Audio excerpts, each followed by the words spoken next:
People whose lives were touched by the late Lenya's openness about the virus trickle in at the offices of the Association of People with AIDS in Kenya, an NGO he started.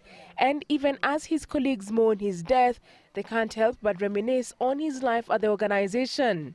He was positive, he had the energy, and so in him you could see hope, in him you could see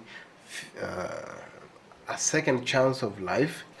There's no point hata akikuwa kwa hospitali, when he was on his hospital bed, he would still use a lot of jokes. He would talk about his virusi. Even at one point he would say, hey, virusi yangu imekuwa nyingi sana, because his Kiswahili was not very good. Lenya declared his status publicly in 1989, only 5 years after the documentation of the first case of the virus.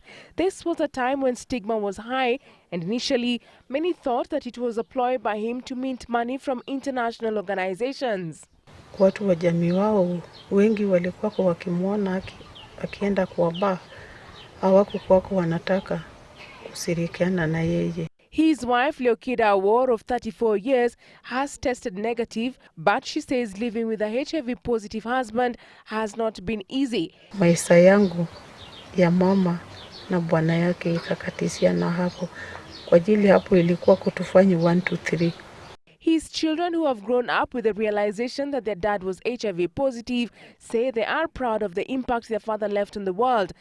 I didn't really learn about my father's status from him personally, but I read an article in a magazine way back in 1999. I remember there's a drum newspaper, drum magazine. They highlighted that story, and then my mother hid it, and then we had seen it. The late Lenya began using ARVs around 2005, but before that he was living positively. Tulikuwa tunaangalia maisha yake na chakula sana. Olivia Okech, Citizen TV.